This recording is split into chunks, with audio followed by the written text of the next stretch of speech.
Good evening, Canby. Welcome to the, oh my gosh, what is it, September 4th, 3rd? Oh, September's over already. Regular city council meeting. If you please stand for the invocation and then the Pledge of Allegiance. Dear Heavenly Father, I thank you so much for this great community. I lift up the children and the families impacted with the shooting in Minneapolis. Very tragic, and prayers sometimes don't seem to be enough, but that's what we can offer at this time. I ask that you protect our first responders, especially our police officers, as they put their lives on the line every night and every day, bring them home safely to their families. And I just ask for your shelter and your grace and your just protection over our children as they've returned to school, and the teachers that teach them. Just inspire them, both the teachers and the students. I ask these things in your name. Amen. I pledge allegiance to the flag of the United States of America and to the republic for which it stands, one nation under God, indivisible, with liberty and justice for all. Thank you. All right. Mr. City Administrator, do we have any new employee introductions tonight? Mr. Mayor, we do. Call Chief Truck. Guess we'll jump into the promotion. We'll go right to the promotion. There we go. Mayor, Council, Yeah. Thanks for letting us be here tonight. We have a very exciting promotion from a sergeant to a captain tonight. And this captain is our operation captain. It's a very important role in the PD.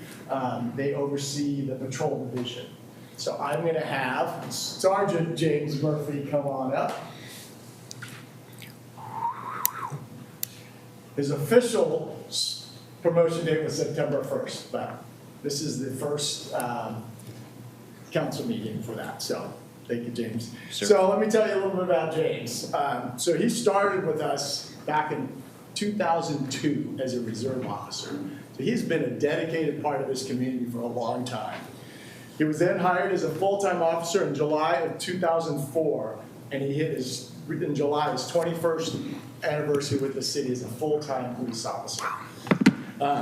So, like you said, Mayor, he's done a lot of stuff here. So I'm going to list some of the things that he's done for the police department.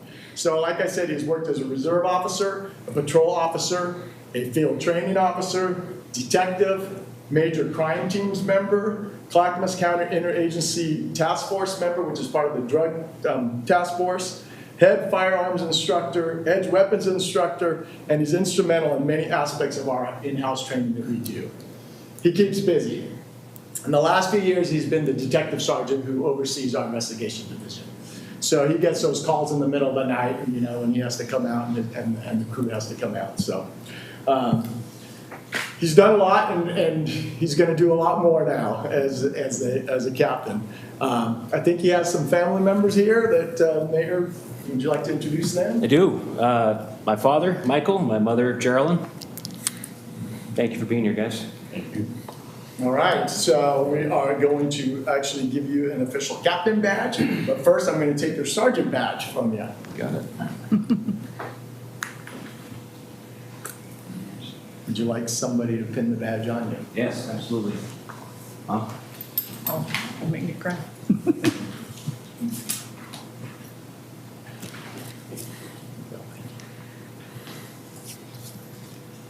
There. She doesn't have her glasses. I didn't prepare her for this. At least you had that vest on. Exactly. I feel safe. I have my finger behind there in case it goes through. I may have to. Yep. I can't see the whole. There, sir. Oh, yeah, it's kind of stuck there. Oh. That'll be fine. Thank you. Well, congratulations, Captain Murphy. I'm sure you're going to do a great job for us. Is there anything you'd like to say to the council? Yeah, you bet. City of Canby, all of you, thank you. Canby Police Department. Chief Tro, and my family. I appreciate the support, and I look forward to further opportunity to serve, and I am grateful. So thank you. Awesome.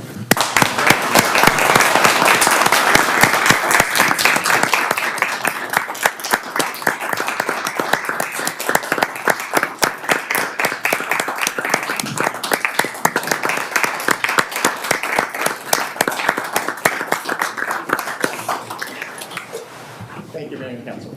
No, appreciate you doing that. Thanks, Chief. Thanks, you guys, very much. Appreciate it.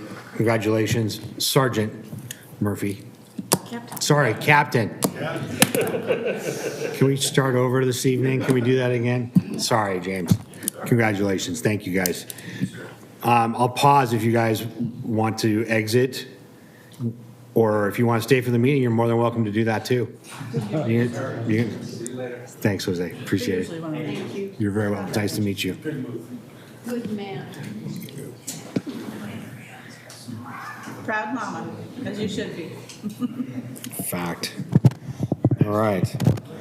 Next on the agenda this evening is a presentation by the Suicide Task Force of former Mayor Taylor and Gary Marshke. Whoa, good job. You get promoted for that. Well, I screwed up one. I think I'm glad I can redeem myself on I that. needed a lot more practice than that. Good evening. Good evening. Thank you very much for this opportunity to thank you as a council and the city for being so supportive of the Suicide Prevention Task Force over the last 7-8 years.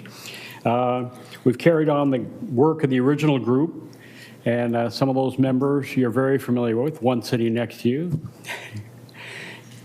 Council President Hensley, Joyce Ayers, Kathy Robinson, Ray Keene, Doug Poppin, that whole group and more. I'm a latecomer to the group, and so Tracy can go more in depth about that whole opportunity. But we've been working for a number of years. Over the years, we've worked particularly with the Canby Center and a variety of the service clubs, and through the money that was raised and everything, we were able to buy banners, and you see the 988 signs all over town. And the idea was to get the information out to people, and the city rose to that, provided the opportunity and the financing, and we just keep trying to move forward with making that information and that awareness. September is Suicide Prevention Awareness Month, so thank you very much for giving us this few minutes here. And because I mentioned the 988 signs, we have a couple of our ongoing current members, and over here, Mary, want to stand up, Mary?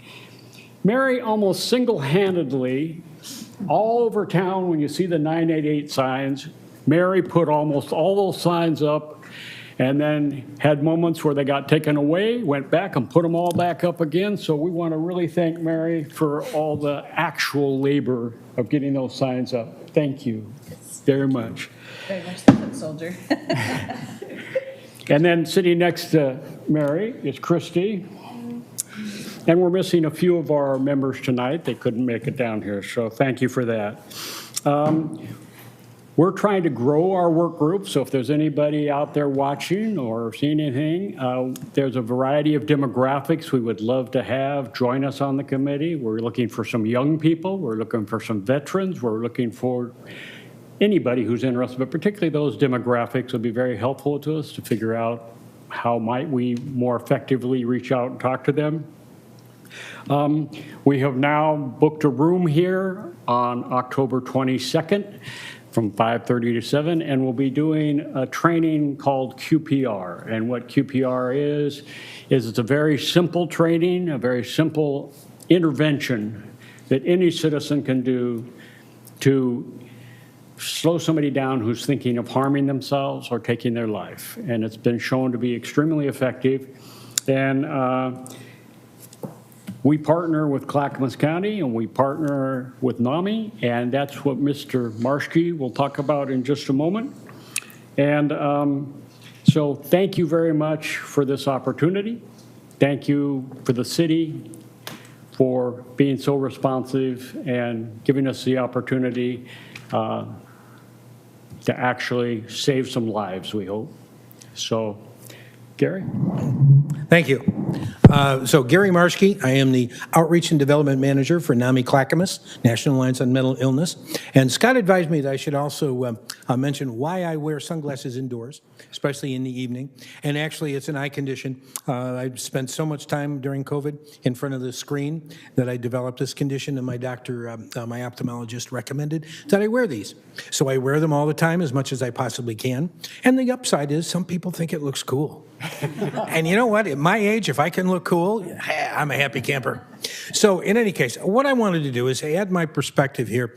In fact, two of you just heard my presentation at the Canby Chamber around mental health matters, and I shared some of this information. But one of the issues that we have around suicide is intervention. People are afraid to intervene.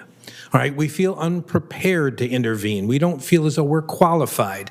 That's one of the things that QPR will teach, but it's also something that sometimes if you think about some of the myths and some of the facts around suicide, you can really realize that it's not that difficult to intervene. What it takes is to step in and ask that question, are you okay? And to understand that you're not there to fix whatever problem occurs. You are there to listen, to actively listen and let that person know that you care. Because often that's the big difference between someone who actually dies by suicide and someone who doesn't. So there are some suicide myths and facts up on the screen. I wanted to go through these briefly. No one can prevent a suicide. It's inevitable, and that is absolutely not true. It is probably the most preventable cause of death that we have right now is suicide. So people in crisis get the help that they need. They will probably not only not attempt suicide then, but probably ever again. Confronting a person about suicide will only make them angry and increase the risk? Absolutely not. In fact, we encourage you, if you're dealing with somebody who is having suicidal ideation, to use the word suicide and to say, are you considering suicide? And not in a judgmental way, but just in a soft and understanding way. Right? Sometimes you feel like, well, if I'm not judgmental, if I don't, they won't realize that I think it's a bad thing. Well, understand that they will, and you need to be empathetic if you can. Asking someone directly about their suicide lowers their anxiety, etc. One of the biggest myths is that suicidal people want to die. Right? Nothing could be further from the truth, in fact. They did a study starting with survivors of suicide attempts off the Golden Gate Bridge. Right, until they put a net underneath it. It was a very popular spot for people who wanted to die by suicide. And so what they did is they went and they asked the survivors, did you want to die? They later expanded it to other folks who had attempted and survived suicide. And they found that virtually to a person, they all said the same thing. No, I do not want to die. I did not want to die. What they want to do more than anything else is end the pain. And that's the psychological, physical, emotional pain. They can see no way out. They see no other options, no other alternatives.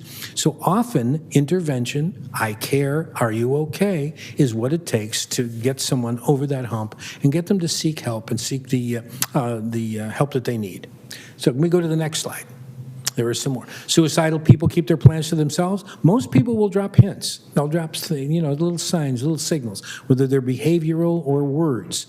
Sometimes I don't want to get up in the morning. I don't want to face the world. I think the world would be better off without me. I don't want to be a burden to my kids or my family.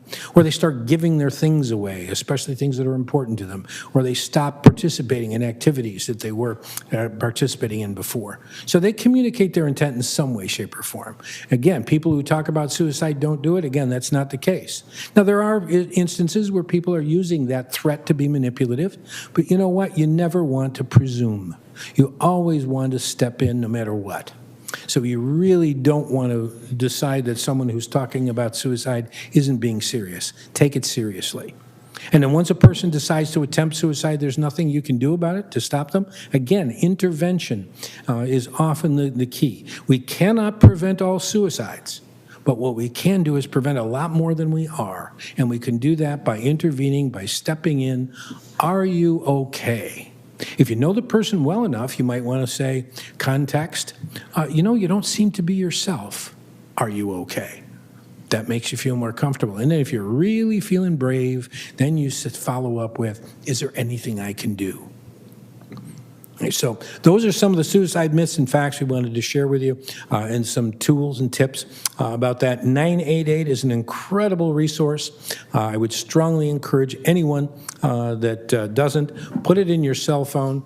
And in fact, speaking of cell phone, I had in here some statistics that are specific to Clackamas County that I want to share. I'd forgotten about this. So 14.7 deaths per 100,000 population nationally. In Clackamas County, it's 18.6. It's the 12th leading cause of death overall, second leading cause of death among 10 to 24-year-olds.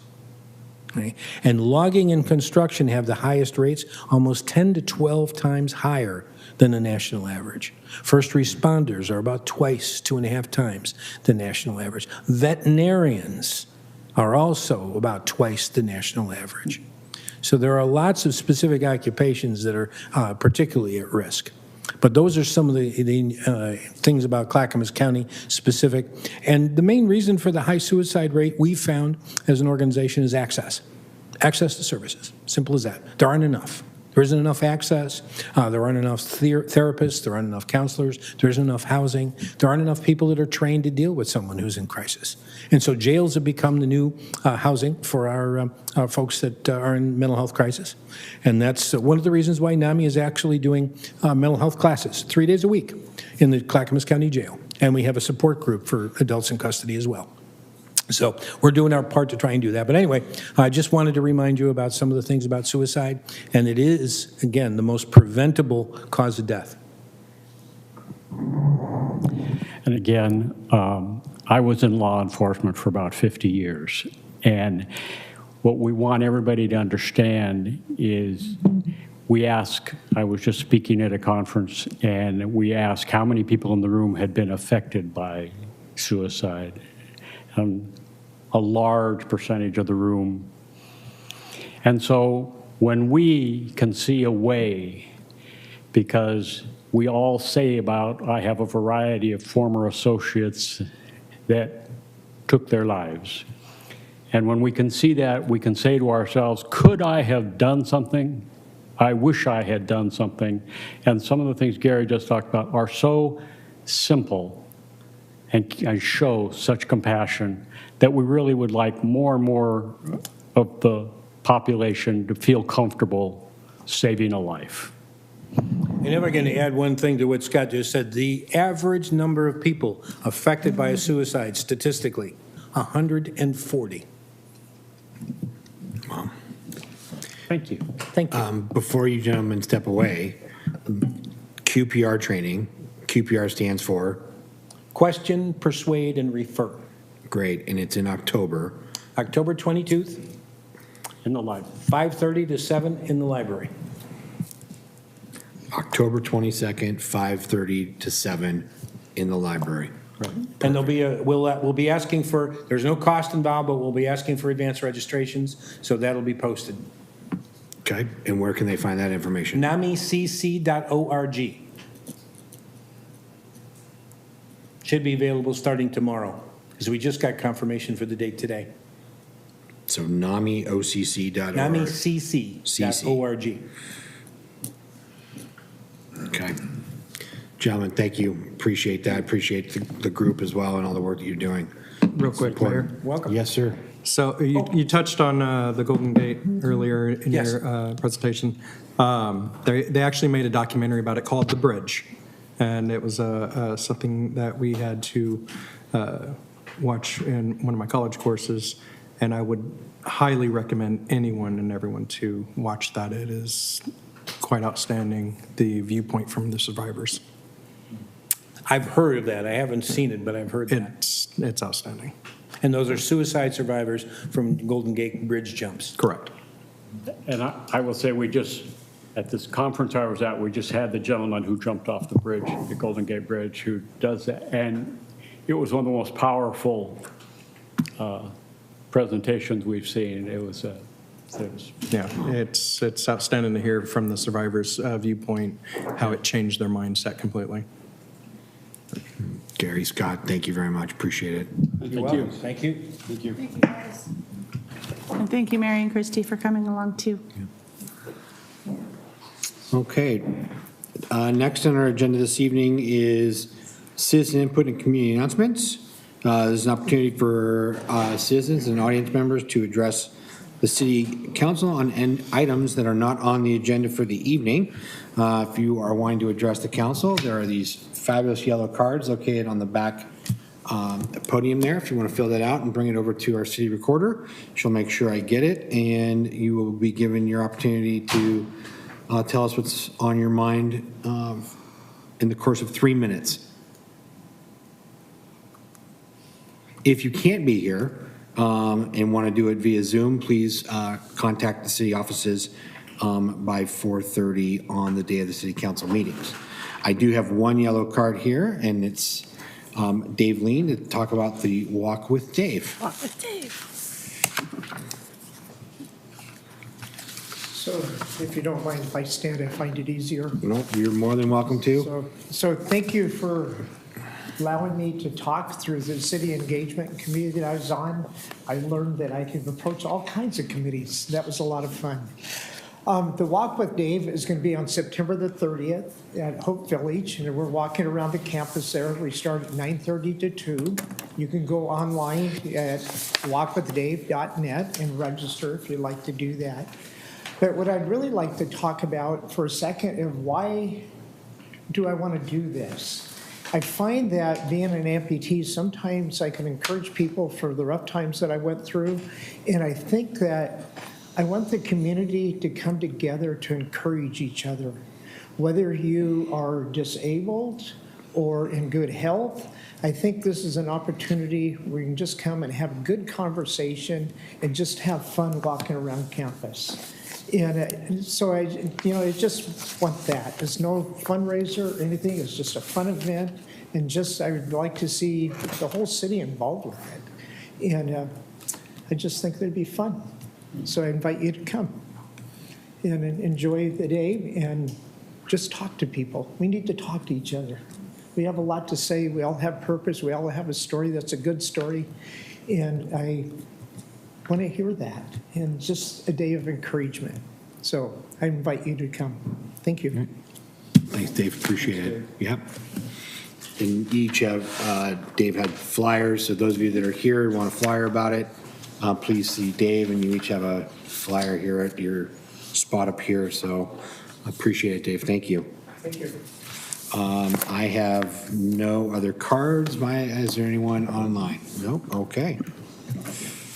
We will move into the approval of the consent agenda. Mr. Mayor, I move to approve the consent agenda that includes the approval of the August 6, 2025 City Council regular meeting minutes and the appointment of member Tara Abbott to the Parks and Recreation Advisory Board with a term ending June 30, 2028. Second.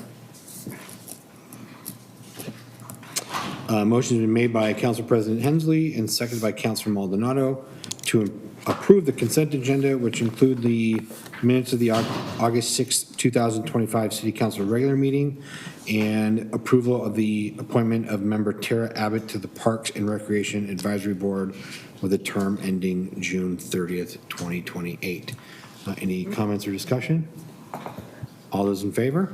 Aye. Aye. Anyone opposed? Seeing none, that passes 6-0. Moving into item 7 this evening, ordinances and resolutions. First up is ordinance number 1655, an ordinance adopting the revisions to the chapter 16.04 definitions and 16.08 general provisions of the Canby Municipal Code related to fence standards. I think that's Mr. Potter's wheelhouse this evening. So a couple weeks ago, we had a presentation about just we're making some changes to fence code, give some more flexibility to that code. I know there were some additional comments and things. Was there any follow-up that council had or to ask about or clarifications from Mr. Potter? No? Okay. Brian, was there anything you wanted to add to the matter? Only that we took a lot of notes during that hearing going into our larger code update that we're going to start this winter, just that we received a lot of great feedback that we didn't necessarily address in this targeted code update, but we definitely took down the council's comments for later. Okay. Great. All right. Mr. Mayor, Yes, sir. I move to approve ordinance number 1655, an ordinance adopting revisions to chapter 16.04 definitions and 16.08 general provisions of the Canby Municipal Code related to fence standards. Second.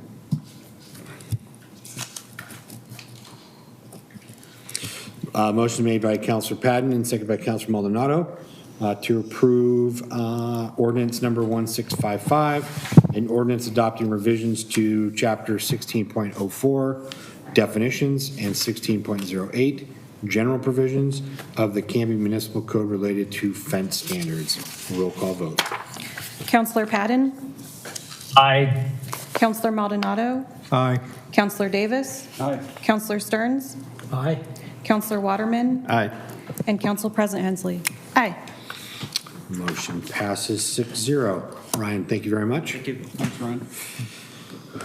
Item 7B is to consider ordinance number 1656, an ordinance authorizing the interim city administrator to enter into a contract with Scott Edwards Architecture LLP in the amount of $165,750 for the design, development, permitting, bidding, and construction administration for the remodel of the Canby Swim Center.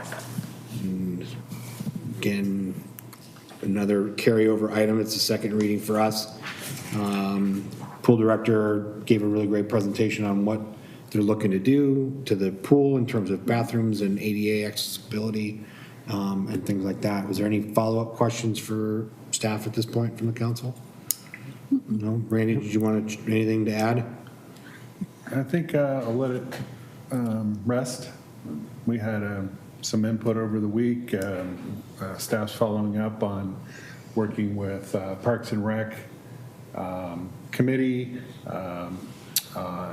Going forward, you know, there's this is a great project. Happy to see it move forward. Thanks, council, for your support. The staff's really excited to get moving on this. So we're just beyond grateful. The money's been saved up for a long time, so staff's really excited to take this step. So thank you. Great. Mr. Mayor? Yes, sir. I move to adopt ordinance 1656, authorizing the interim city administrator to execute a contract with Scott Edwards Architecture LLP in the amount of $165,750 for the design, development, permitting, bidding, construction, administration for the remodel of the Canby Swim Center. Thank you, sir. Motion's been made by Councilor Waterman and seconded by Councilor Maldonado to approve ordinance 1656, an ordinance authorizing the interim city administrator to execute a contract with Scott Edwards Architecture LLP in the amount of $165,750 for the design, development, permitting, bidding, and construction administration for the remodel of the Canby Swim Center. And I believe, right, second reading ordinance. Roll call vote. Councilor Patton? Aye. Councilor Maldonado? Aye. Councilor Davis? Aye. Councilor Stearns? Aye. Councilor Waterman? Aye. And Council President Hensley? Aye. Motion carries 6-0. Next item 7C, considering resolution number 1442, a resolution authorizing the interim city administrator to execute a memorandum of agreement with K-Hoot Companies Holding Incorporated. I wondered why you guys were here. Would you like to come up? Okay, I've got this one as assisted by Chris and Deb. If you don't mind, if council has any questions, I might point them in your direction too. So back in June, Chris and Deb came here to council to see if council was interested in a donation program wherein is it Kahoot or Kahoot? Kahoot. All right, I've been saying it wrong this entire time. Wherein Kahoot would offer to Canby citizens a specially stamped and colored recycle bin reflective of Pink Sista's mission in exchange for a $50 donation which Kahoot would pass along in whole to Pink Sistas as the donation. And direction from that meeting from council was interest, but make sure that would work with the city's franchise agreement with Kahoot. So I went through the franchise agreement, and there are two places where we need to indicate an understanding with Kahoot so that this program could go forward. The first is that the franchise agreement prescribes very expressly certain colors that the containers need to be. It's either brown or green or gray for recycle bins in particular. I don't recall which one, but it does assigns it a definite color. The franchise agreement does allow council to approve a different color at its discretion. So the first part of this memorandum of understanding would be manifesting council's approval of a pink container instead of what the franchise agreement prescribes. The second part of the franchise agreement that we need to look at reconciling is whether the franchise fee would apply to that $50 donation. And the terms of the franchise agreement did not expressly contemplate this kind of program. So under the franchise agreement, the franchise fee applies to all gross revenues, which is defined as I'll ad-lib it. It's essentially all revenues and compensation that Kahoot receives, actually collects from customers for providing the services under the franchise agreement. Under a very technical industry definition of gross revenues, donations may or may not qualify as gross revenues. I guess it has maybe something to do with a little bit of how your internal accounting is, et cetera. But the point is that because this is an agreement, flows from the contractual agreement between the city and Kahoot, the two parties are able to define their intention for what that term gross revenues means and does not mean. So if it is council's intent, the MOU also clarifies that the city and Kahoot agree that the franchise fee does not qualify as gross revenues and therefore is not subject to, the donation doesn't qualify as gross revenues and is therefore not subject to the franchise fee. So that's the second part of the agreement, or the understanding of the agreement. I'll pause there for questions. So if we agree to it, do we need to go back and change the agreement with Kahoot in any way, shape, or form? Nope, because what this MOU does, it just reflects the parties' interpretation of the existing agreement. So it doesn't even amend the agreement. It just says, looking at the agreement, the party agrees that it means this and this. So there's no need to change any literature in our original contractor agreement? Nope. Okay. Councilor Patton? I just wanted to say I'm super jazzed that you folks were able to pull this off. I was one of the folks that had brought up that it would be best to not have Kahoot be charged for the $50 donation. So the fact that you've been able to sort that out is great, and I am looking forward to be able to order my pink bin when the opportunity arises. So thank you. Yes, Councilor Maldonado. May I make the motion? Hang on one sec. Any other questions or comments for? No? Okay. It sounds like you did a good job. Mayor? Thank you. Mr. Mayor, I move to adopt resolution number 1422, a resolution authorizing the interim city administrator to execute a MOU with Kahoot Companies Holding Incorporated. Second. Motion's been made by Councilor Maldonado and seconded by Council President Hensley to approve resolution number 1442, a resolution authorizing the interim city administrator to execute a memorandum of agreement with Kahoot Companies Holding Incorporated. Any further discussion or comment? All those in favor? Aye. Aye. Aye. Anyone opposed? That passes 6-0. Mayor, can I say one more thing on that? Yeah. Exhibit B to the MOU, you have to flip all the way past Exhibit A, which is the franchise agreement, has the mock-ups for the bins. And so if you haven't checked that out yet, it's pretty cool. Just a little plug. How long until the bins arrive? I would say probably 2 months. Okay.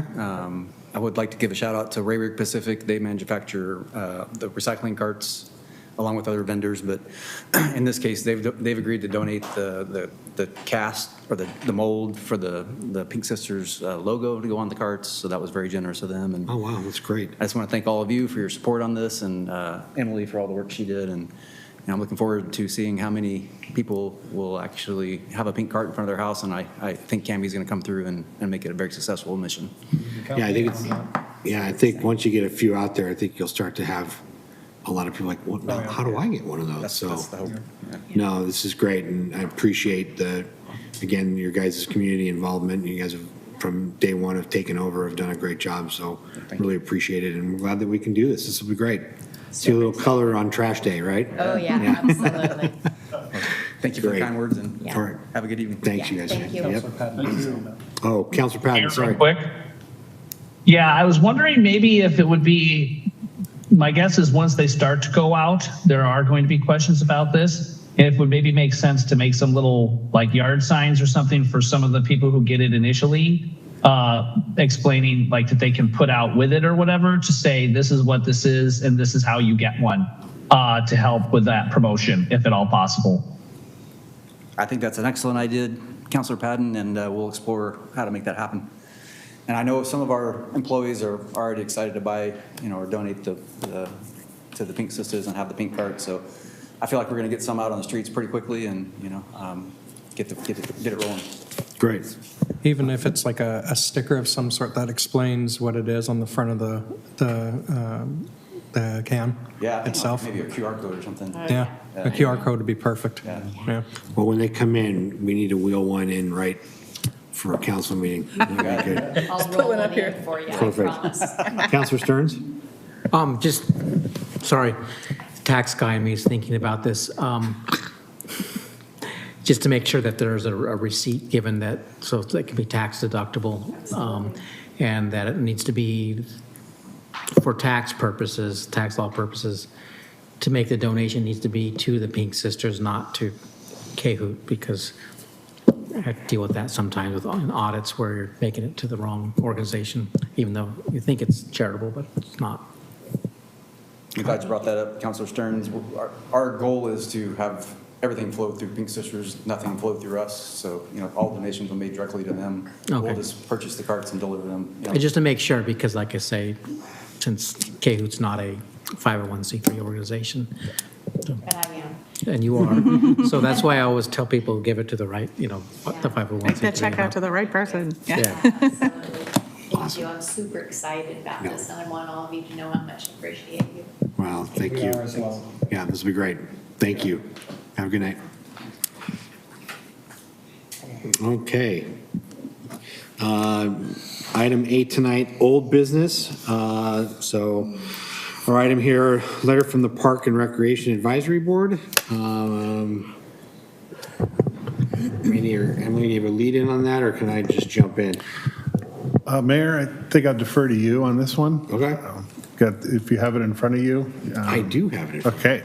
Thank you, Mayor. Yes, so this matter again considers or is in topic around the Southeast Third Court conversation about the road and purchasing of the of properties and things like that around. Dr. Perman has come in and pitched this a number of times, and so I think us asking the Park Advisory Board to weigh in on this was important. I think it sounded like it was a very good conversation. I'll let Councilor Davis add to that here in a second, but I just wanted to read it into the record. So this is from the Canby Park Advisory Board, and so the letter reads, to the City Administrator and Council, at our recent Parks and Recreation Advisory Board meeting on Tuesday, August 19th, 2025, the topic was brought up again about the purchase of the road at Southeast Third Court or a lot on said road as presented by Dr. Perman in the past. Our board was asked to weigh in on this topic during our meeting on the 19th. The Following discussion, a motion was made and seconded by board members that the Parks and Board recommend to the City Council that we do not use park funds to purchase the road or a lot on Southeast Third Court. A vote of board members followed with 4 yeses and 1 abstention. The abstention wants no city funds, park or otherwise, to be used to purchase the road or a lot. And this is from the chairman of Canby Parks Advisory Board, Barry Johnson. So that's the recommendation from one of our board on this.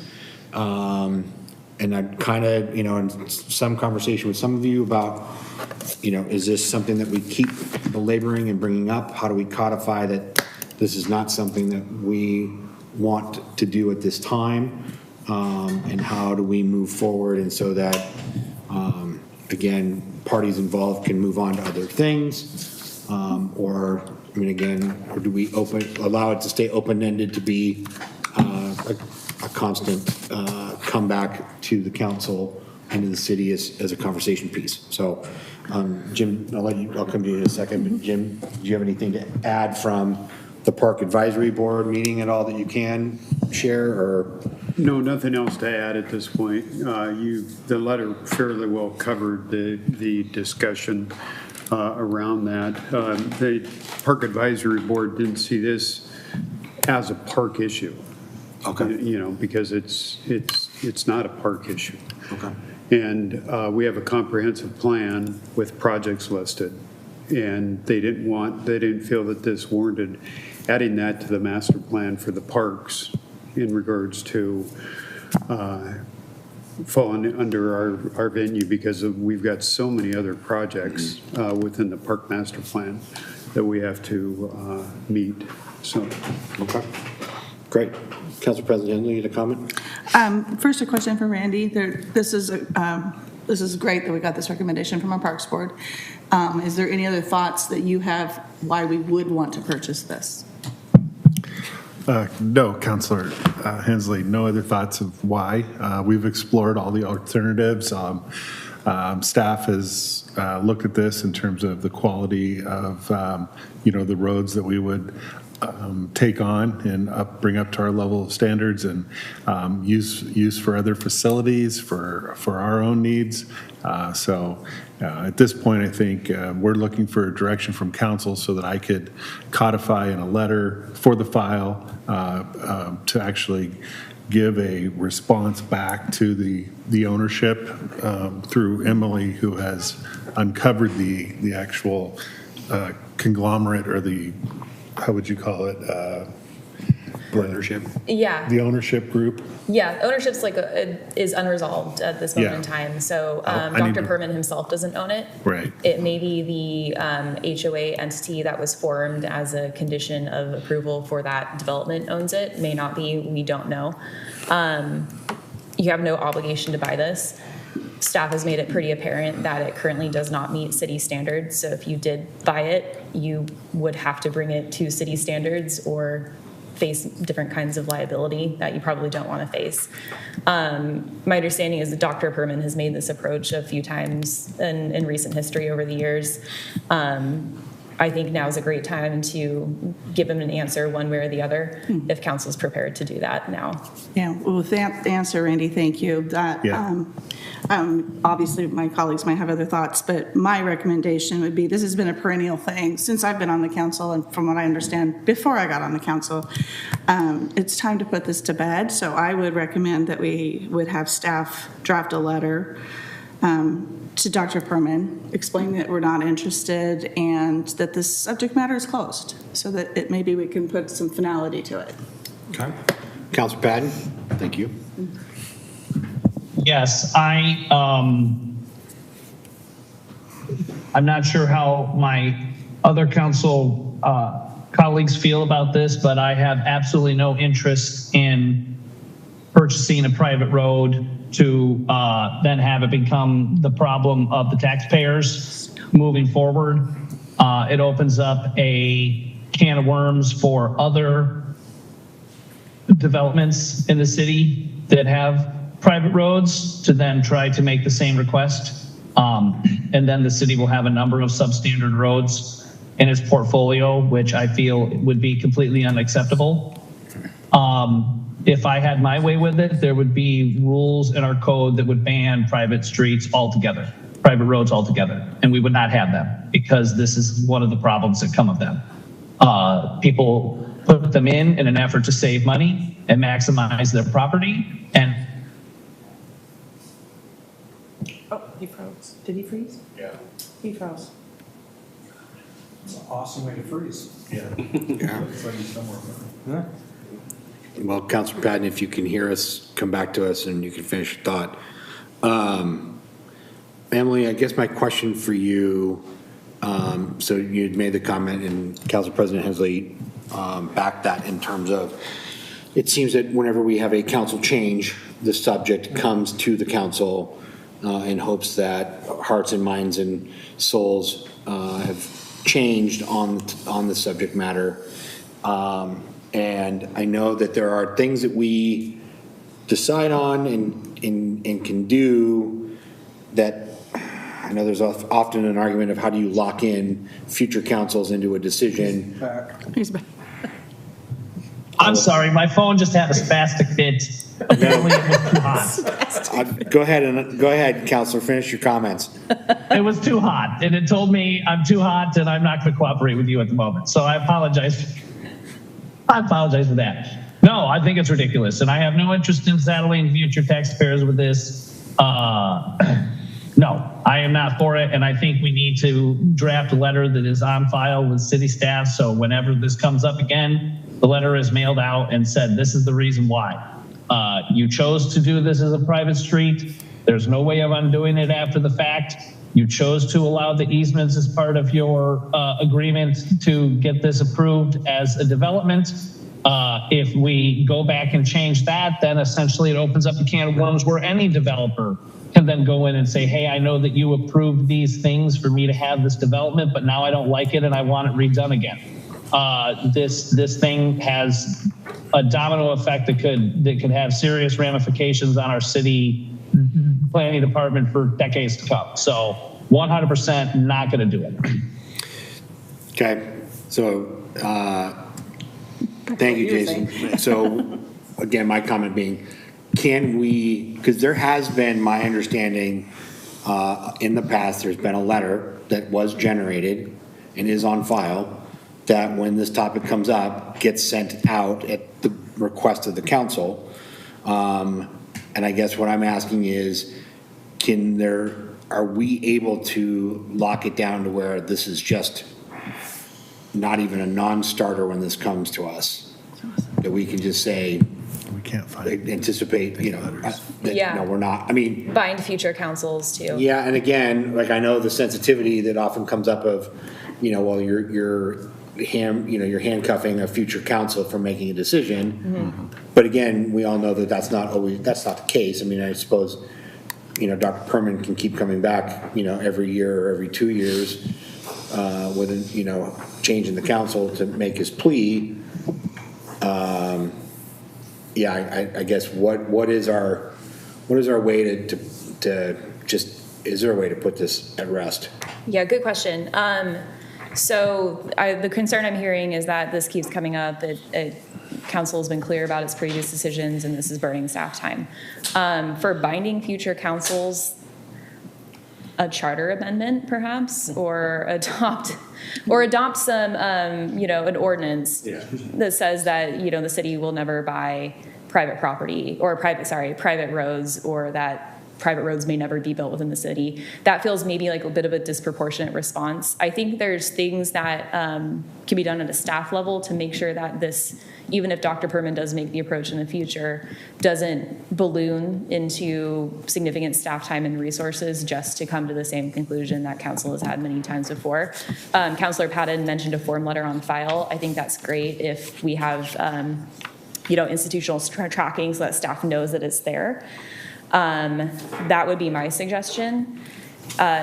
just you open up council to periods of public comment twice per council meeting, in fact, which means that Dr. Perman can come forward and make the request, and he's got 3 minutes to do it unless he buys time for someone else, and then maybe he has more than 3 minutes. But you're under no obligation to hear presentations or anything like that going forward. So short of putting something in your code or a charter amendment, I think that we stick to your council rules that have set public comment times and limitations on public comment, and then continue to direct staff to run interference to the extent that they can. Okay. Councilor Patton? Yeah, something else that I had here to talk about was, I think this has exposed kind of a glaring inequity or a loophole in how we allow these things to happen. The fact that one individual in the community for their own pet project has been able to consume this much staff time and have several work sessions with the council when there are other organizations that asked for similar things and have been denied, I think is unacceptable. And so if we are going to, I think one of the things that we need to look at is some rules. I don't necessarily want this to hold up the work that we've already done with the council policies and operating guidelines, because otherwise, if we keep waiting, it's never going to get done. So I'm glad that we're going to move forward with that. But this should be one of those things that we put some guardrails around this, so that, if we're going to allow one person to do this, then we need to look at how we're going to allow others to do it, or how we're going to put some guardrails on this happening. Because quite frankly, I do not have any interest in saddling other councils with a loophole that allows one citizen to be able to essentially demand all council's time in perpetuity for their own pet project. Agreed. There was a hand over here. Yes, Councilor Stearns. Personally, I'm not really care about the codes and all that stuff on this issue, but my main issue is I see somebody that wants us to spend money, and I don't see anybody that really wants us to spend that money. I don't see a need for purchasing it.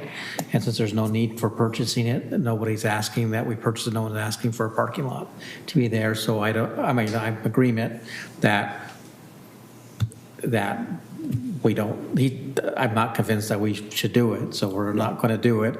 As far as whether I wasn't even sure whether he was even making an offer to sell or anything. That, according to the attorney, that he wasn't even representing all of the landowners. So I was just kind of puzzled why. I've been new on the council, so everything's kind of puzzling to me a little bit. But but I don't see a reason why we should do that. But I can imagine 20 years down the line, maybe we might want to park there, and we can always change our mind. But I think as a matter of policy, it would be a good idea just to ask the council, do we want to pursue it or not? And then staff will do it. But if the staff won't do it unless the council says, go for it. And I think that would prevent somebody from hijacking the process. Somebody could go I could go request the city buy my house, and you could say, oh, look at me and say, whatever.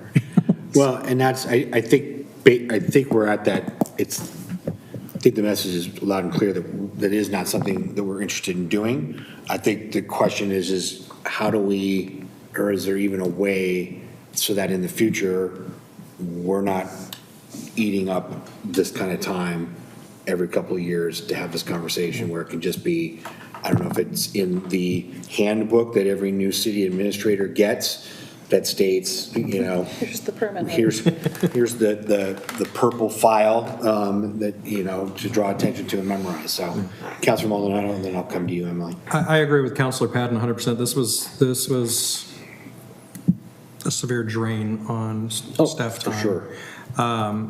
I think in lieu of that, I would like to suggest that if, well, and pardon my ignorance on this, why was that brought before council? And if there's land that is to be it is available, shouldn't that have gone to a certain department instead of coming to council? Hey, buy my land. That should have gone to city planning and development, maybe? We do have a protocol that we handle the whole land purchasing. It feels like that was kind of aspect. bypassed. It was definitely something that was more like, hey, I have this, let's do this, kind of a thing. And I also think in order to consider the purchase of a private road, that private road already has to be 100% in compliance with the city's. That's been our position from day one. Okay. Yeah. And I think if the certain area wasn't skirted around, I believe we could have bypassed all of this. And I Say think that again? I feel like if it wasn't brought to council, instead it brought to a certain department first, I feel like it wouldn't have wasted so much time. And I think allowing individuals to come before the council saying, hey, I want you to buy my land, it's kind of just, it's a waste. Follow proper channels or don't do it at all. Yeah, like I said, we have proper channels, proper protocol that when we get into the topic of, is this a piece of land that we might be interested in? Mm-hmm. What steps do we take? Yeah. How does that all get handled? And 98% of that is handled in exec session. Okay. Because we generally don't make our land dealings known. But it's generally brought to us by staff, correct? Correct. Okay. Yeah. So he should have gone to staff, staff would have brought it to us, and then we could have figured it out otherwise. That would have been probably the best idea. It was a little backwards, yeah. And then if it would have been brought to the staff's attention more than once, whenever we've already said no, it could have been blocked right there. Yeah. Okay. Or it's brought to staff and the city administrator says, Mr. Mayor, what do you know of this? And then I start to shake and rock back and forth. Then I would think it for future incidents, if we have a case that happens like this, we refer them to the proper channels and let them know. We'll let them know as soon as we know something. Well, and that's maybe how we lay that out going forward. Yeah. Emily. Councilor Maldonado made all my points. So in terms of staff stepping in as sort of the filter for these things, maybe next time what happens, and Randy, you came in with like zero background on this, so you got put in a tough spot here. But next time, if someone reaches out to the city administrator does a little frontline, evaluation and lets council know that this was made and then gives an evaluation or recommendation that way, so that you aren't in a position where you're interacting directly with the offeror. If the individual makes the approach first to a council meeting and a public comment, then the easy answer there is just to refer the matter back to the city administrator for processing. Yeah. Thank you. Councilor Patton? Yeah, so I think in response to Councilor Maldonado's statement, from what I understand, the process was initially followed. But the problem was Dr. Perman, and I don't want to diminish the situation that he is in. I know that this has been,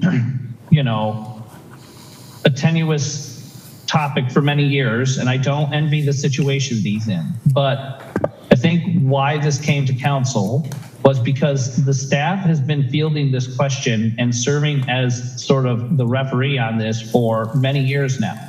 And this last time it came up, it was essentially punted over to us on the council to put some sort of weight behind it to say, no, we are not going to do this, or yes, we are going to do this, to put a punctuation on it.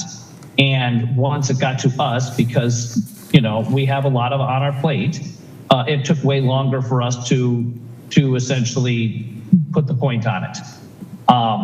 So yes, there is a process that's normally followed for quite some time. This process has been followed many times. And at this point, in my understanding, it wasn't followed because they wanted the backing of council in a public setting to say, we're not going to do this, because this is something that is well known within the community. In fact, after the last several meetings that we've talked about this, I have had, and I am not exaggerating, I've had no less than 15 members of the community come to me and say, I do not want you to spend my money to purchase that road or a piece of property to build parking lots. And personally, one of the reasons why I have no interest in doing the parking lot aspect of it is those parking spaces and that little park are extremely tight.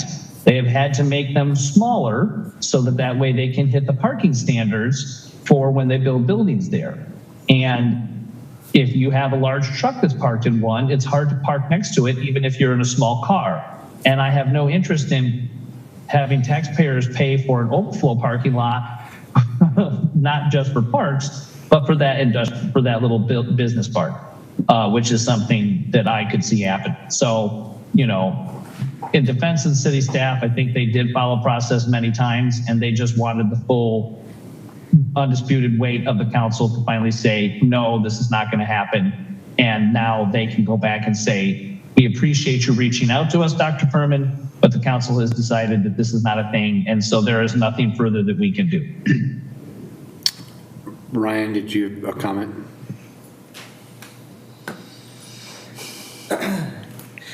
Yes, I just wanted to give additional context. This actually does come up to staff all the time, and Mr. Perman comes to planning staff and public works staff even more often than it comes to council. So we have tried to do as much interference as we could. I think in this case, Mr. Perman wasn't satisfied with the answers that he was getting from staff, and so it was his choice to elevate it beyond the staff level. Okay. Thanks, Ryan. Yes, Councilor Waterman. I'm in agreement with, I think, most everybody else here that the city should not take on that burden. And honestly, from my perspective, it's been several months now and we've had multiple sessions and discussions with Dr. Perman. And quite frankly, the onus really was on us to allow it to keep going. At any time, we could have made the decision, we don't want to do this, but we were trying to give benefit of the doubt, et cetera, whatever. And so it continued on. So to me, all the additional guardrails I think that we need aren't completely necessary, because after the first 3-minute conversation, we could have said, sorry, we're not interested. Sure. So in the current state, no, it sounds like just from a consensus head shake and we're not interested. And so I think we go with a letter every time. And to staff, thank you for running interference more times than we realize on a lot of things, not just this. And it seems like to me there really isn't a whole lot that we can limit other than we just need to make sure we know the history, and if it comes back around, that we get everyone educated on it sooner and faster to be able to make a quicker decision. As far as we can tell, this will be a first letter in the, sent out. I know, everybody thinks, and we have searched all of our systems. Keywords, we put in probably 20 keywords on this. We can't find anything official that's gone out. So thank you for the support. This will be the first letter. Then let's make sure we craft one and then when it Thank comes you. up. Yeah, okay. Anything else on this topic before we move on? Staff, you're good? Okay, thank you. Yeah, beat that.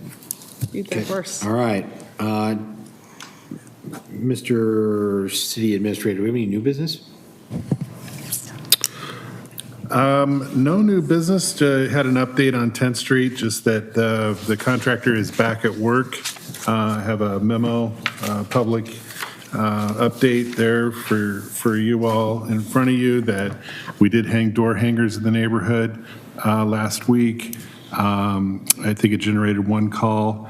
But yesterday, the contractors were back. We're working cooperatively with the contractor, the city, and the Canby utility. So good, no news, good news these past 48 hours. So all good on that front, but I know that we haven't talked with you since the last time we talked with you. So I thought under new business tonight, so while you were all here. So no new water parks? Yes, no new water parks. Okay. Well said, Counselor. Yeah, we don't, no new water features I in our caught that. downtown area. No. Okay. All right, well then I'll move into mayor's business. Just a couple of things. Just again, community school is back in session. Please be mindful of the speed zones and be mindful around the schools. Yes, the kids are walking on the sidewalks. All those kids that were hiding all summer are now waiting for the bus.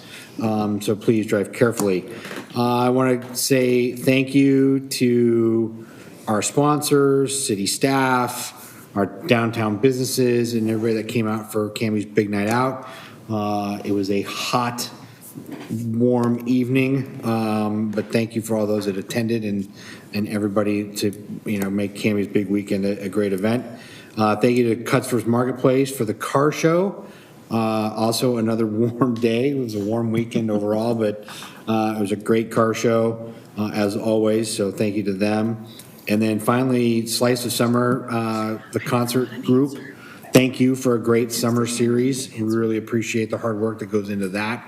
The sponsors, lining up the bands, making sure that event has continued to go on in Canby. So thank you for that. I look forward to next year's lineup. Question, when this came up here this evening, something that's been a dangling piece out there, Randy, that maybe we can talk about and figure out how to get on an agenda, and those counselors that have been working on this. But the council policy and procedures, are we ready to go with that and bring that to council? So close. The ball's in my court again. Okay. Maya sent me some revisions back, and I will get them turned around this week. Okay, perfect. That's excellent. Wanted to share with the council, so Randy and I had a great meeting with Superintendent Patterson and School Board Chair Magenheimer. It was really great. We spent a lot of time, we discussed the adult center and what might be with that. So there was conversation about, I think everyone was in agreement that something should be done with that building. It's just a matter of what would be done. There was talk about, does that become an after-school center or something for Canby's youth? Because that was a big thing that was of a conversation was there's not much to do. You move into 5th, 6th grade, junior high and whatnot. If you're not into, sports and, clubs or anything, where do you go? What do you do kind of a thing? So we had some conversation on that. Then we discussed also the bigger Ackerman building, the middle school, junior high, and future, what could be. And we revisited the whole Ackerman recreation complex that was put out there. And so we jumped right into, and what I really appreciate about Superintendent Patterson is she is like a ball of energy, and she is just go, and she is like, so she grabbed on to like, well, what does the community want to do? What should we have? Is this a partnership with the YMCA? Is this something that, how do we reinvigorate the Canby education? What was the Canby? Do you all remember the Canby Ed? Canby Education Foundation? Well, no, there's the foundation, but there was the community classes that people could sign up for and take. Through the county, through CCC. Okay, it was through. What was that called? Right, that's what we were doing Yeah, they too. used to have those. What happened to them? Well, it went away, and that, It's a CCC thing, I think they. Yeah, so it was sharing with Superintendent Patterson that this was something that existed, that was in place and was going on in Canby, and Ackerman was kind of the hub for a lot of those classes and opportunities and whatnot. So we immediately ran into, well, maybe we just need to have a community visioning for Ackerman and the property and all that around it. And so Chairwoman Magenheimer and I both looked at Randy and Jennifer and said, great, so February, let's have a community visioning meeting. And so we're running with that, so stay tuned on that. So definitely there's a need for it in the community. It's just a matter of how do we get there and what do we do. It's called community education, it's just that. Just that. Canby Community Education. We Great. overthought it. Thank you for whoever texted that to you, appreciate it. No, I was just looked it up on. Oh, CCC. did you? Okay. We also talked about, so back so this happened a couple years ago, we used to do, so October was manufacturing month. And so part of that experience, or what we wanted to do to highlight the trades and just manufacturing in general, was the city partnered with the school district, specifically Canby High School, and the businesses in the industrial park and just around town. And we did a tour. We asked kids if they were interested in, get out of class and go on a tour of some of the businesses in Canby, that specifically around the manufacturing piece. And that's just something that just kind of went away, whether that was a funding piece or not, just kind of ran its course. But there was also, what brought that into conversation was just the pursuit of education. Randy, you had it in your notes there, that the push by the school board and by superintendent is, we are in the business of phenomenal teaching and learning. that's the mission statement for moving forward. And so, and again, which led to not everyone's going to college. Not everyone should go to college. Where are those opportunities, and how do we foster, the trades conversation? And that's when that conversation went to manufacturing month and this kind of a tour thing. And so I know that was something that Jamie and her predecessor kind of spearheaded and ran with back in the day. So again, Superintendent Patterson was very interested in seeing that come back. We did discuss the school's budget crisis. And she wanted to reiterate and emphasize the fact that there are no school closings. There is no conversation of school closings. There will be no school closings. She really wanted to make sure that was reiterated, that they did look at that like a multitude of different ways, and they are committed to keeping the schools that we have right now going. We also talked about the opportunity for Canby High School students where it is possible to graduate Canby High School with your high school diploma and your associate's degree with partnering with CCC. And so she was very excited that's a possibility for our students here in Canby. And then she was super appreciative of Chief Tro and their partnership with the school resource officer at the high school and at the junior high. And that was something that she wanted to make sure continued, even with all the budget conversations going on. So she just was very thankful to us about that program and keeping with it. So there was a lot covered in an hour and a half. So, yeah, we really, I think, set some foundation and whatnot, and at least there's dialogue and interest in figuring out how to best utilize Ackerman. What do we do with the pool property and the Canby Adult Center property and buildings, and figuring that out. So that is definitely a topic for the chairwoman Magenheimer and the superintendent. So it is on their radar. They know that we are very interested in having more conversation moving forward. So yeah, that was my big what to do here the last couple of weeks. So that's all that I've got. Questions on any of that at all? Randy, did I leave anything out? No. You covered it, Mayor. Okay. Great report. Okay. That's all that I have on a mayor. I guess Clackamas County Coordinating Committee meets tomorrow night. So I need to report on that. And I think that's all that I've got for now. So we're going to start with Councilor Padden in TV land. Yes, good evening. I join you from the Mount Baker Vintage Camper Rally in beautiful Linden, Washington tonight. No, unfortunately, it has been, this is the trade show madness for me for work, so I've been doing a lot of that, so I apologize for missing the last couple of meetings. I've been at trade shows and all things involved with that. I have not been able to attend any of my liaison things, but I am happy to see that the fence updates have made it over the finish line. This is something that was started way back when I was on planning commission. So kudos to the planning department, all those in the planning department, and who worked on this, as well as the Planning Commission for getting this over the finish line. It is awesome. And I know it's something that will, be refined as we go into our larger code updates. I did, the one thing, sort of some pseudo liaison report that I have is that the Willamette Falls Landing Heritage Area Coalition is getting ever closer to opening up its display area at the historic Westland City Hall. I spent several hours on Monday a couple of weeks ago moving gigantic display cases from Aurora to West Lynn for this. And so we're super excited to get ever closer to opening that up. And as more develops, I'll keep folks posted. So that is all I have at this point in time. Great. Thank you, sir. Councilor Maldonado. I do not have anything to report at this time. However, I would like to touch base with what you had spoken about earlier. School is back in session. The school zones are being highly enforced, as they should.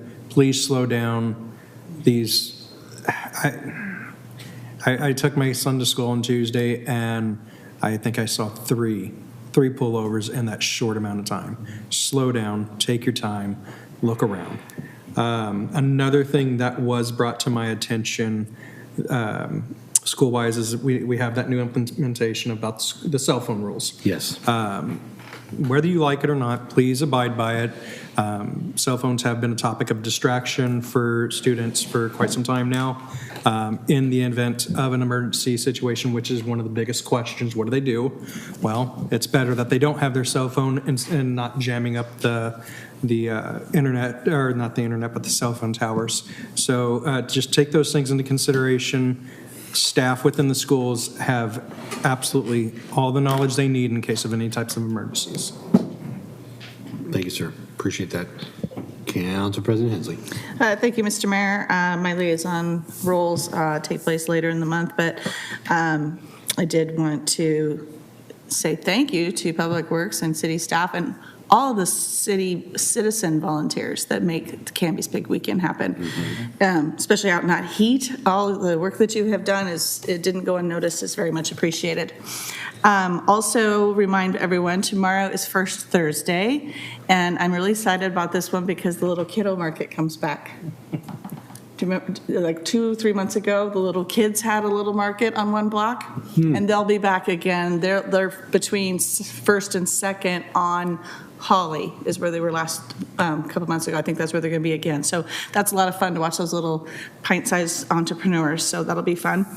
And also wanted to thank Scott Taylor and Mark for coming with my other colleagues. I'm the last standing founding member of the Suicide Prevention Task Force, so I appreciate all the help of the new members.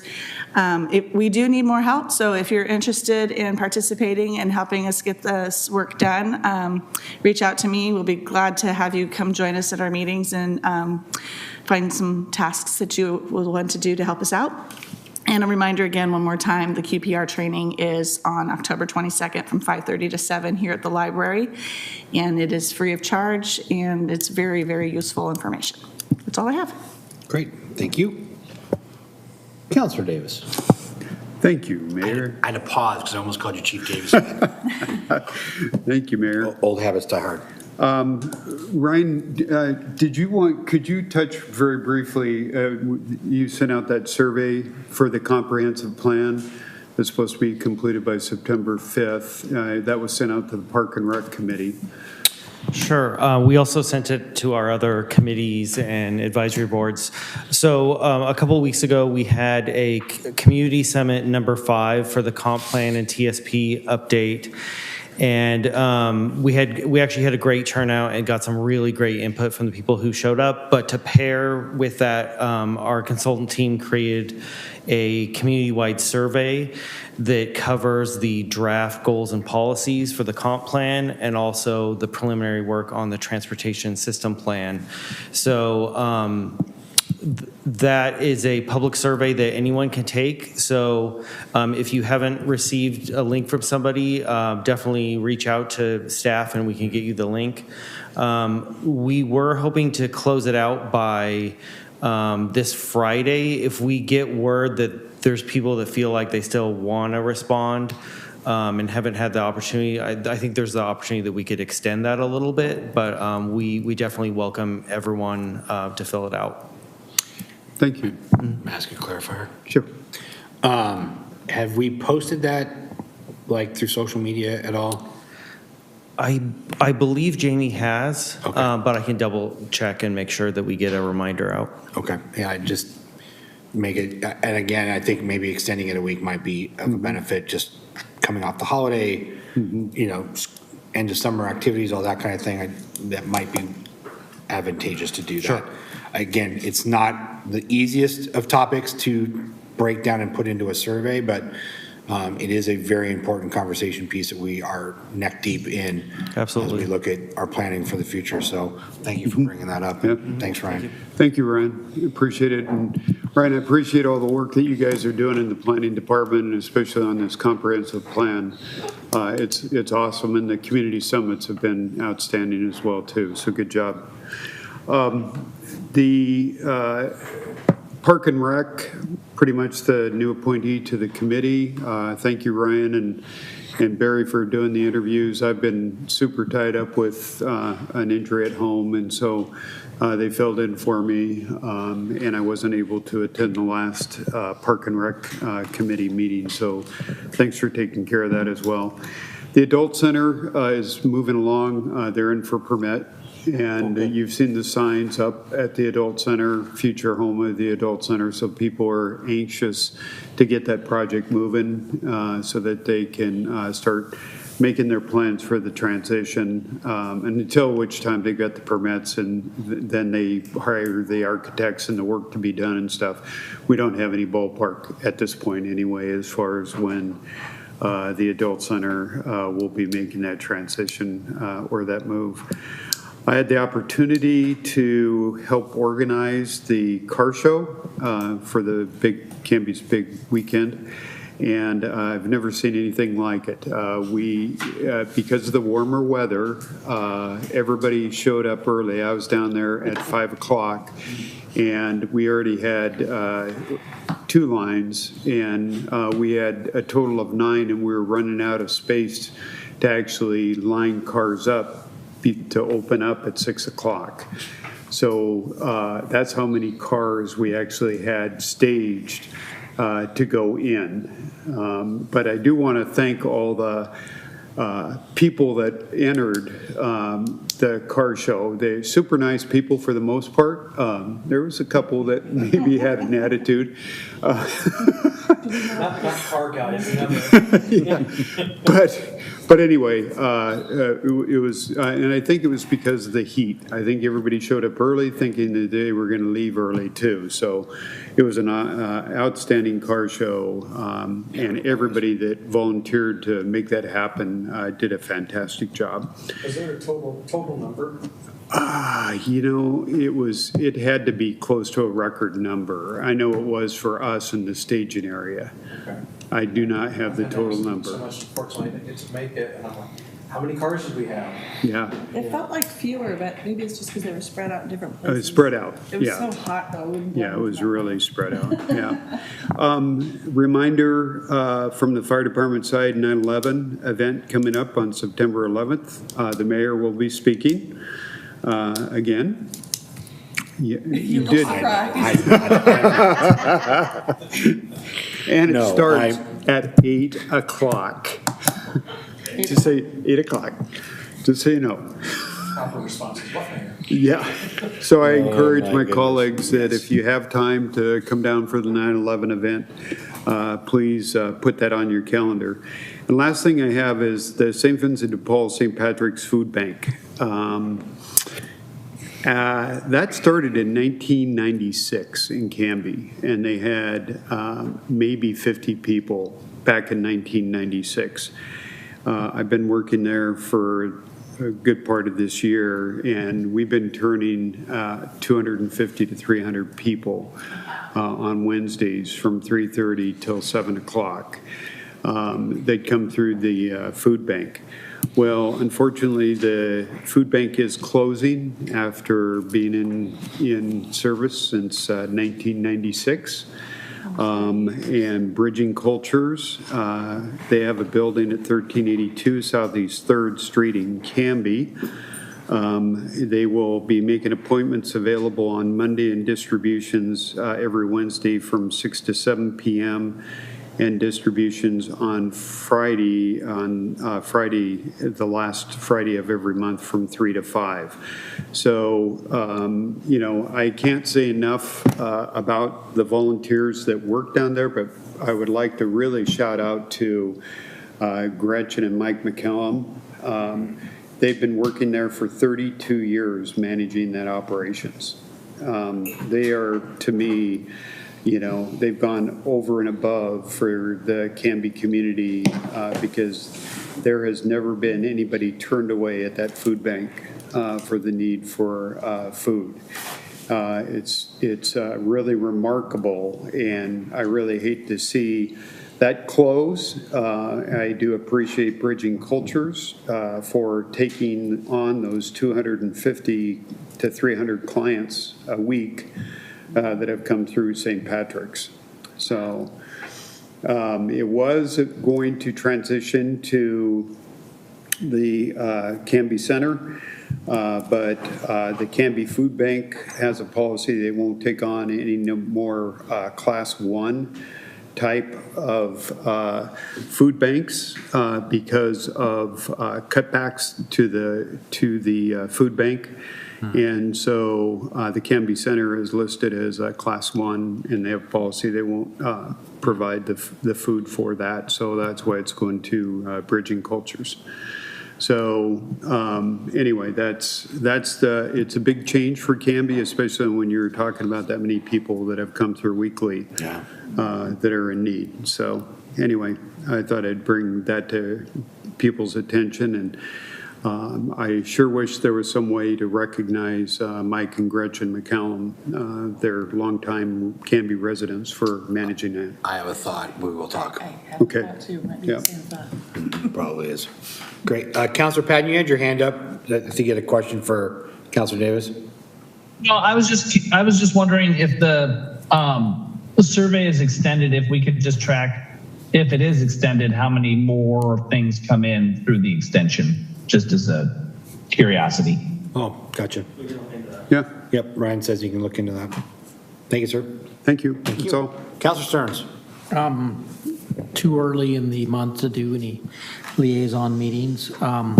Just one thing I want to just remind everybody, they've been reminding me for a while, the street maintenance fee, is that going to be up something soon, or is that still being postponed for a while?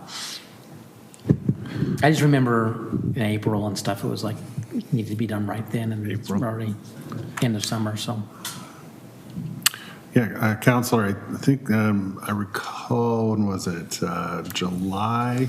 I think we were here in July, right? So I know we had a work session about it, but I think it's not done until the job's done. Right. Yeah, they're going through the audit. They need to go back to the committee. I think that's a procedural step that we've promised the committee to go back to them. Haven't done that yet. And then come back to council with some numbers.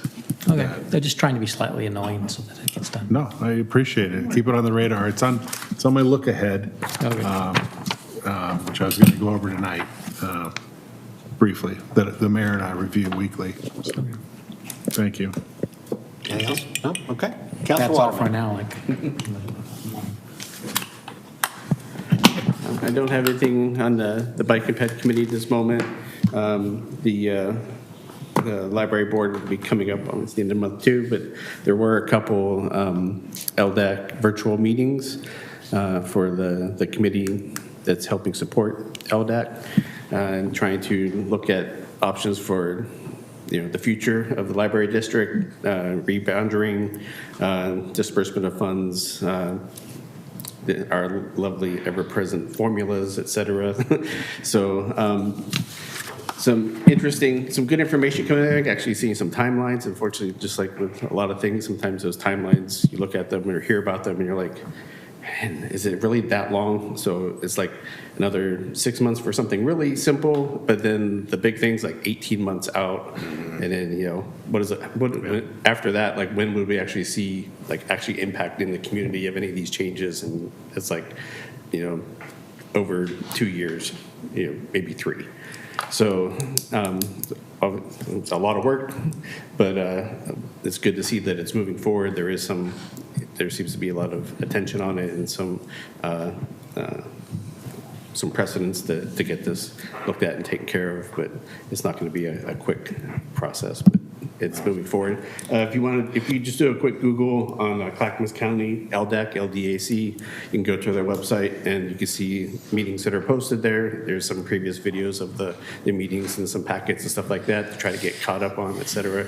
And it's really important. There's a lot of work that needs to be done to bring our libraries into alignment with the different populations, and things have changed in the last 20 years since the last agreement was put in place. So that's all I have right now. Okay.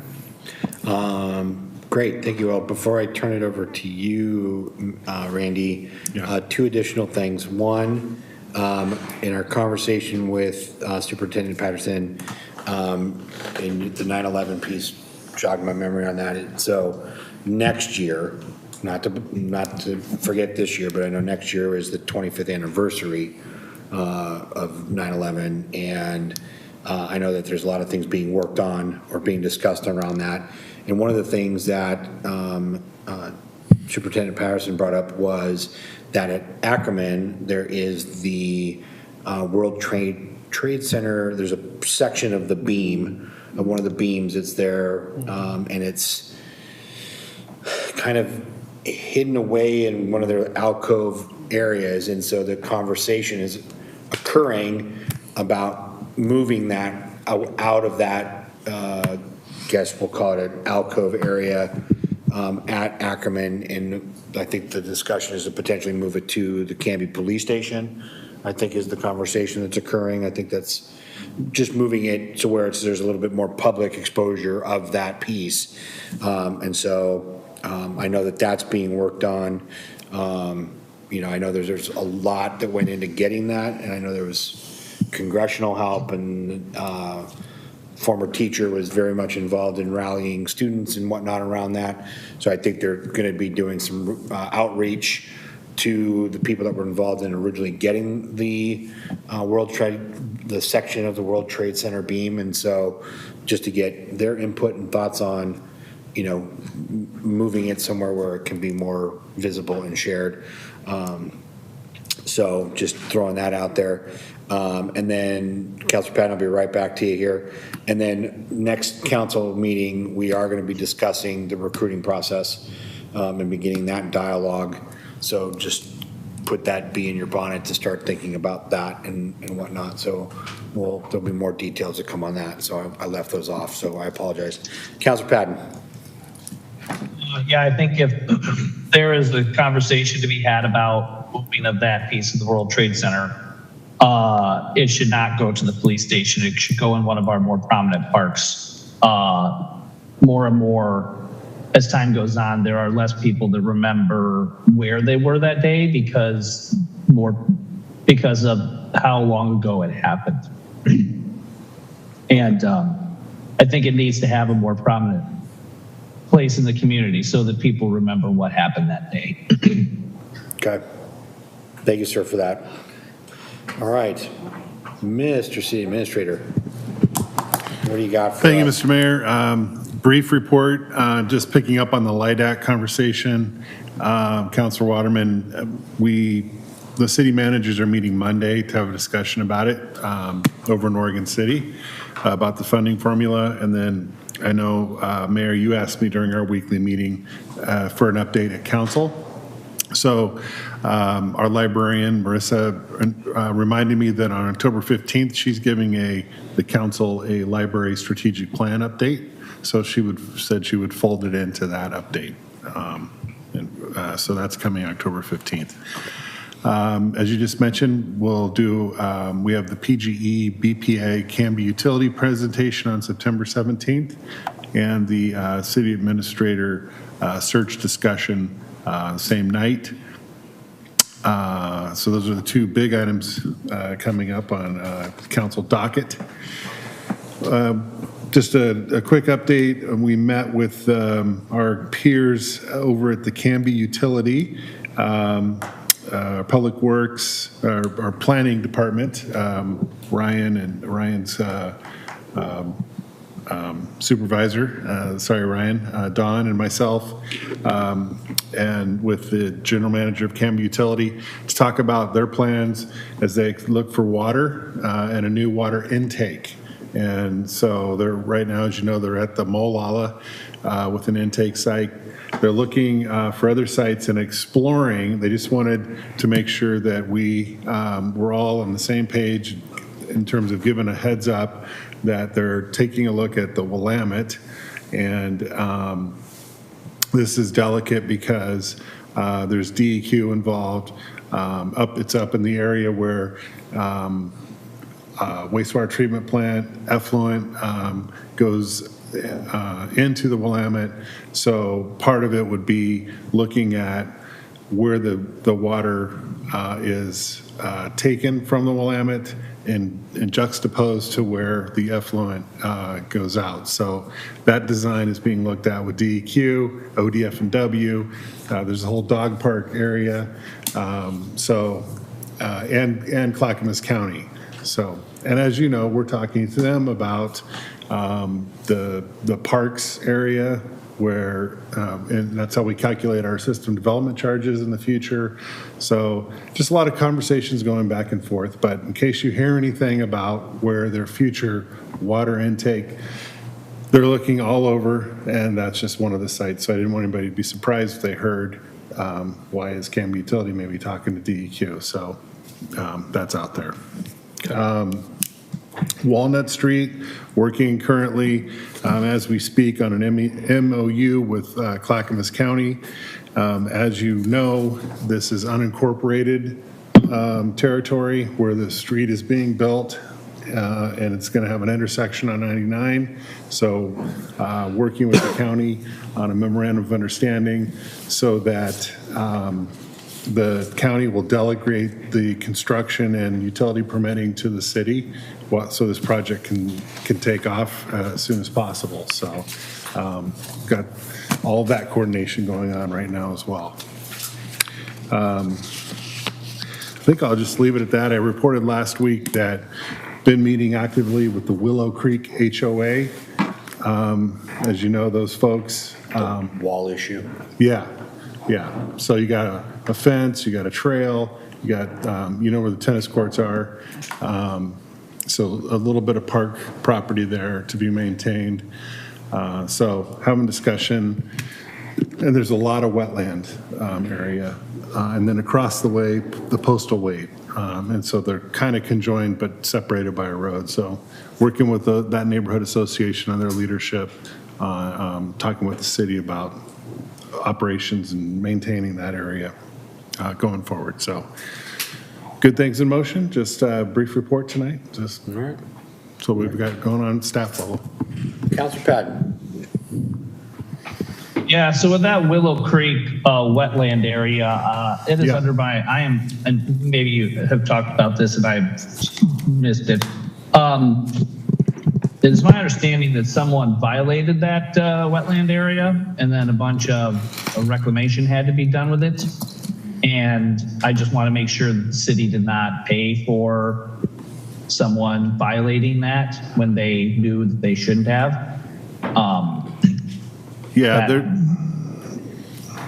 There has been reports that crossbow and other toxins have been used in that environmental area to keep brush back.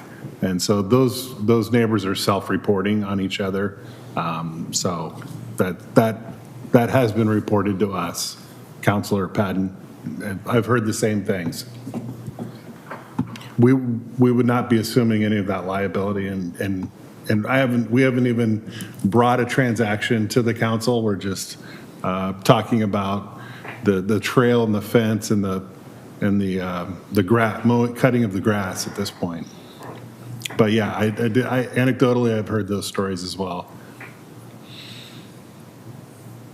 Neighbors looking out for neighbors. Yeah, neighbors looking out for There neighbors. you go, okay. It's been Looking, well, being neighborly. that must make the neighborhood barbecue very challenging.